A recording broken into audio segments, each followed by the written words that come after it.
In this tutorial, I'll be showing you how to create user accounts in the copies of Dreamweaver that are on the computers in our lab. And as it says in the assignment, you'll need to create those user accounts on 3 of the separate computers in our lab, both for the practice and also to give you options if you happen to come into the lab and discover that someone is using your computer.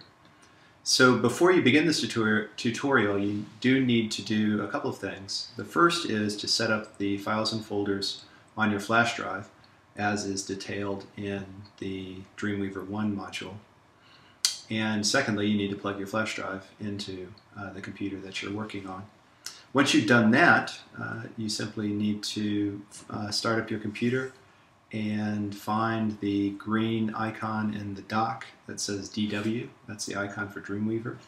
You click on that icon, Dreamweaver will open, and the first time you do this, you're likely to get a box like this one that says it can't find the local root folder that it's looking for. It's trying to set up the user account that was used when Dreamweaver was last opened on this computer. So you simply need to get around this to set up a new user account. You can cancel that and the Dreamweaver window will open. It will look something like this. And once you're here, you can simply go to Site, select New Site. You'll get the site setup window. This should be, the site name should be your last name website. My last name is Spence, so that's what I'll use. And then the local site folder, as this text says up here, Dreamweaver needs to know where the files and folders that are your local version of the website will be located. And in our case, those files and folders will be on your flash drive. So to tell Dreamweaver where to look for your local site, you simply click this folder, and as it says in the window, choose the root folder for the local version of your site. Now this is in column view, so things look a little bit different in the other views. Column view is a very handy version or view in the Finder to do the kind of work that we're doing. So however you find it, in the left-hand column, scroll down to your flash drive. Find your class folder, and inside your class folder find what's been named your last name 3710 root. And that, of course, is your root folder. That's the one that you should choose. Okay, so we've told Dreamweaver now where to look for the files and folders that make up the local version of our website.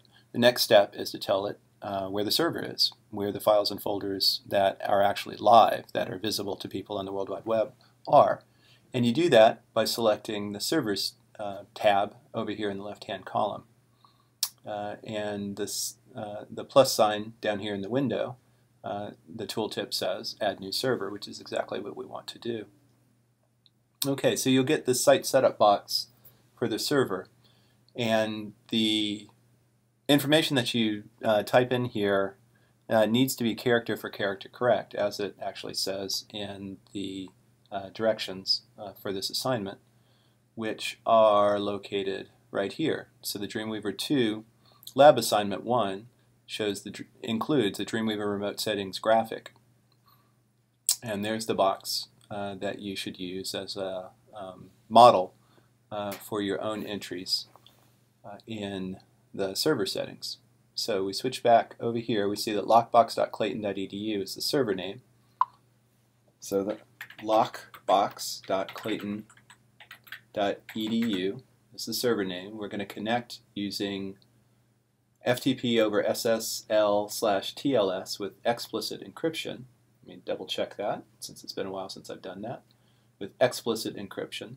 Okay, and then I see that the FTP address is also lockbox.clayton.edu. The username is my Swan username. Yours will be something like AStudent14. Okay, but going back, we've got explicit encryption and lockbox.clayton.edu. Explicit encryption, lockbox.clayton.edu. And then my username, as I said, is my Swan username. Do not include your Swan password here. That's what you'll be using, but if you save it in this copy of Dreamweaver on this lab computer, then anyone sitting down at that computer will be able to log into your website. And obviously we don't want that.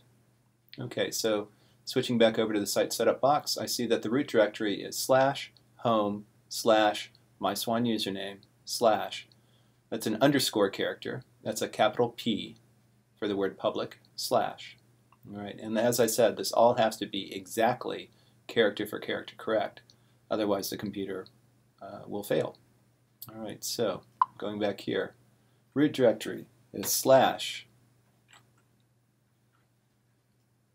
/home/username/_public/.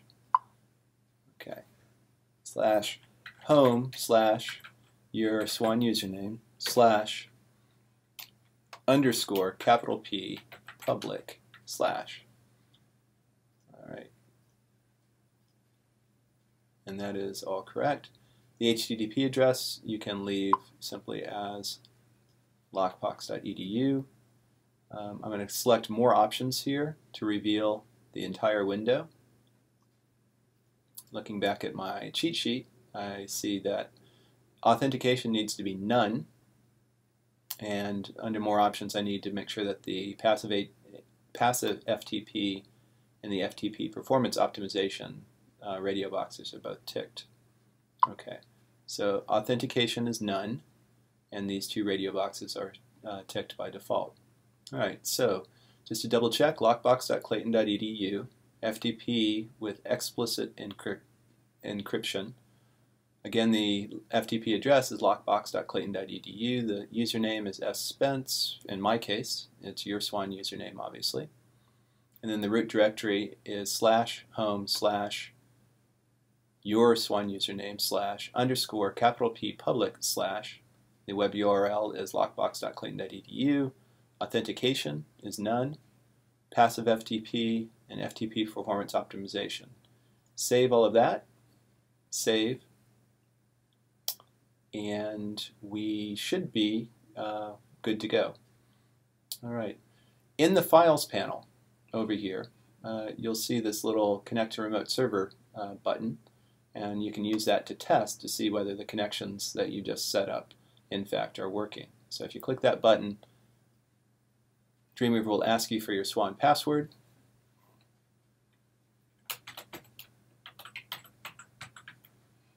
I click OK, and if those are connected and I see the green dot, that means that in fact I have linked to or connected to Dreamweaver can now access the remote file folders. Now that we've got this working, we'll be able to create files, perfect them on in the local version on your flash drive, and once they're exactly as you want them, upload copies to the folder with your name on it on the Lockbox server, and once they're there, they'll be accessible. They'll be visible to anybody in the world with a World Wide Web connection.